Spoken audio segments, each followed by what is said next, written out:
So there was a recent post on Twitter about, how this new model differs from traditional instructional design. And my response to them is, what is traditional instructional design?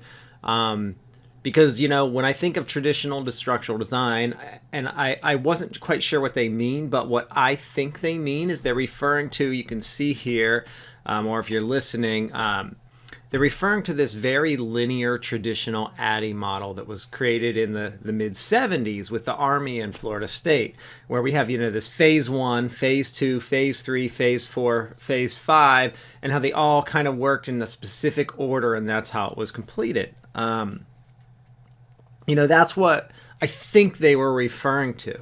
But one of the reasons I question it is because as early, if we look at the history of instructional design and ADDIE, in the late 70s, early 80s, we realized that very quickly when we created that linear model in the 70s or mid 70s, we realized this doesn't necessarily work.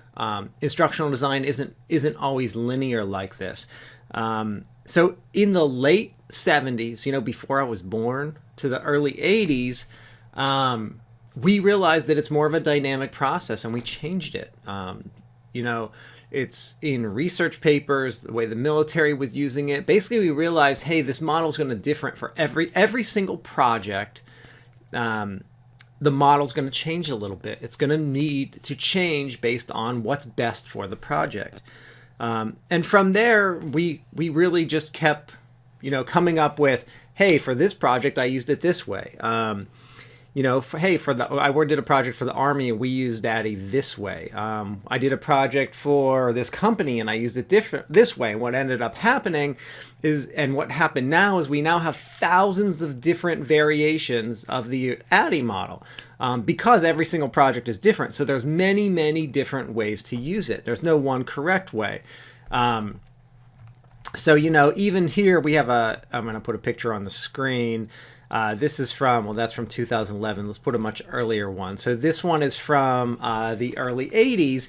And you can see that we're already talking about how ADDIE is this dynamic process. It is not this linear process that we, think of. When some people say the word traditional instructional design, they're thinking of this very linear process. But really, traditional instructional design is not linear at all. Traditional instructional design from 35, 40 years ago, when the field was first really coming about and becoming more popular, that's what I think of when I think of traditional instructional design. I think of what instructional designers normally do, and it's not linear whatsoever. It's very dynamic.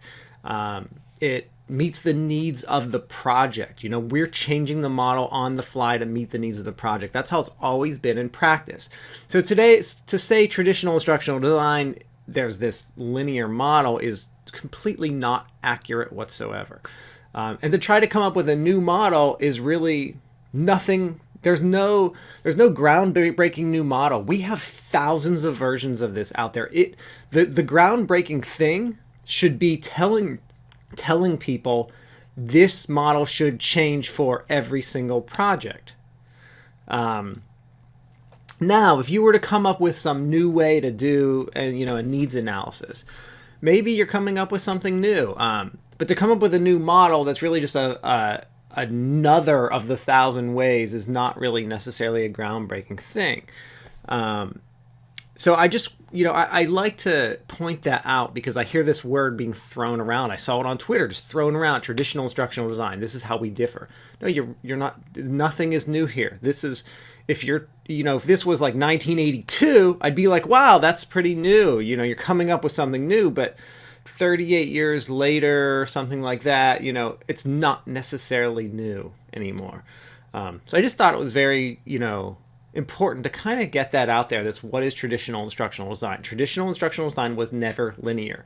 It was just created that way in the mid 70s because they were just building it. They hadn't, as soon as they tested it, they changed it. As soon as they started implementing this in the military and companies, it changed immediately. There was never a traditional way it was done.